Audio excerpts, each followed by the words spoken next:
La sostenibilidad como adjetivo, eso lo inventó el informe Brundtland del año 1982, que fue el que planteó el tema de sostenibilidad. Fue el segundo trabajo después de los límites del crecimiento, que fue ese trabajo de investigación que el Club de Roma le encargó al MIT, al Instituto de Massachusetts, que fue el primero que planteó los problemas que tiene a escala planetaria. Después el Brundtland también lo tomó y decidieron hacer un concepto que es el desarrollo sostenible, ¿no?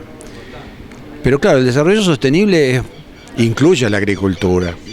Entonces nosotros somos bastante más modestos en esto cuando decimos lo que pretendemos es que la agricultura de conservación reemplace a la explotación agropecuaria, que es la forma de relacionamiento de la sociedad argentina con la tierra y el clima.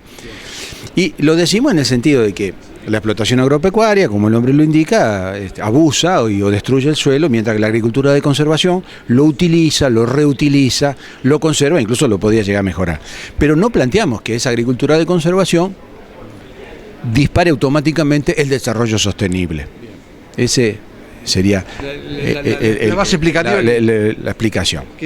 Es importante entender. Aparte de un concepto acuñado por la FAO, ¿verdad? Sí, lo hizo la FAO. Sí, lo que pasa es que después los medios se agarran. Si nosotros vemos que se habla de soja sostenible, yo decía ironizando, si hay un bulón, no puede ser ni sostenible ni simpático, es un bulón, ¿no?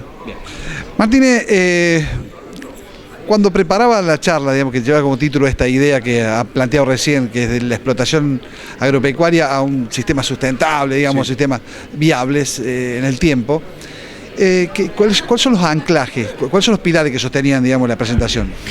En principio lo que ¿Hay un diagnóstico primero? No. Sí. Bueno, yo lo que hice, digamos, yo digo que se hace explotación agropecuaria en todo el territorio nacional, independientemente de la escala, porque no es que los grandes productores son malos y los agricultores familiares son buenos, no. Todos hacen explotación agropecuaria, todos hacen mal al suelo. Entonces el planteo que yo hice hoy fue presentar evidencias.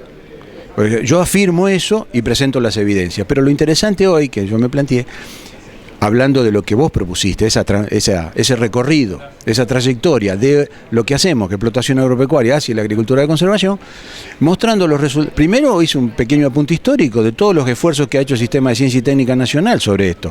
En 1977 se organizó una jornada de este tipo en el INTA de Pergamí, INTA de Marcos Juárez. Es bastante viejo esto.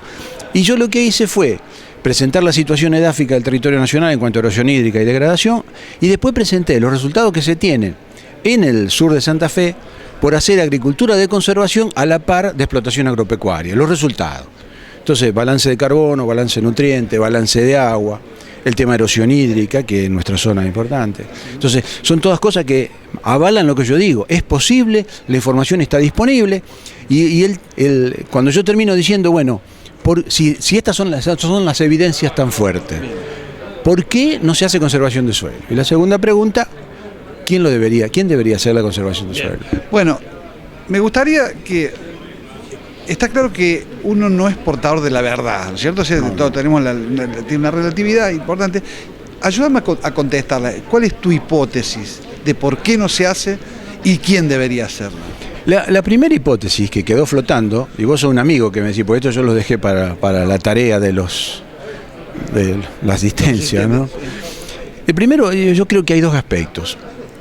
Uno, en el caso de la pradera pampeana, lo que fue pradera pampeana, es la increíble fertilidad abajo de nuestras patas, porque lo digo así, ¿no? Es la cordillera de los Andes abajo de nuestras patas. Tan fértil que no se le da bola.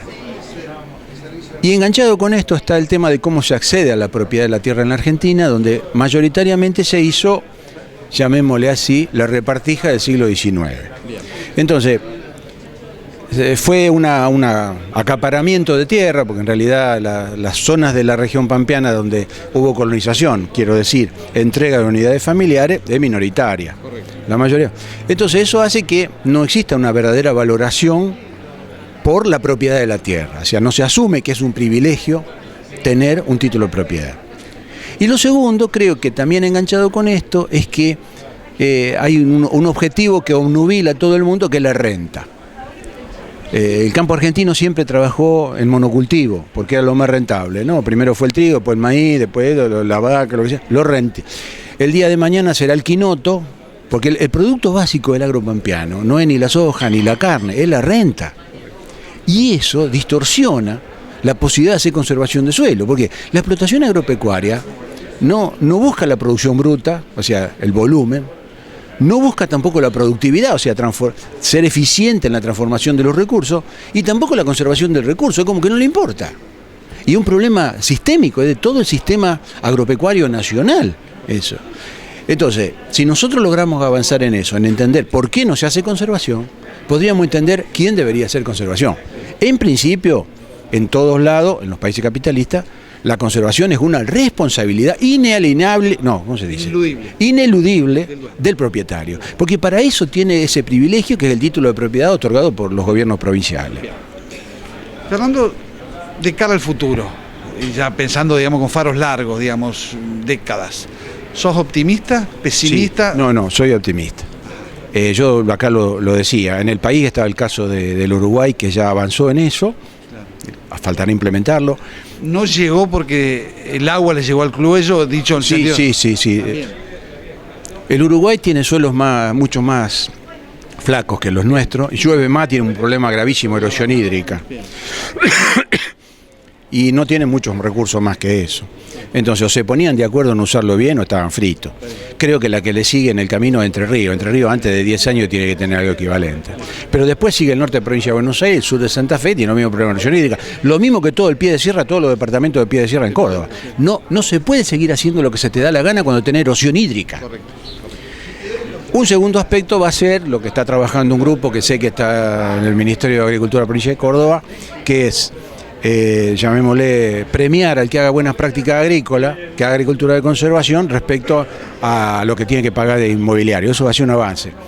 Pero claro,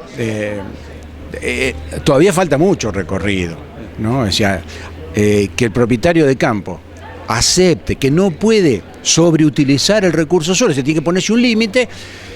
No es un problema del gran productor nada más, no, eso no nos engañemos, no, los malos no son los que tienen más. Y siempre pensando en procesos, ¿no? O sea, siempre en procesos, o sea, la diferencia entre una y otra son las prácticas que se usan, porque van a ser las mismas semillas, los mismos fertilizantes, los insumos, los equipos, las mismas sembradoras. Lo que cambia son los procesos.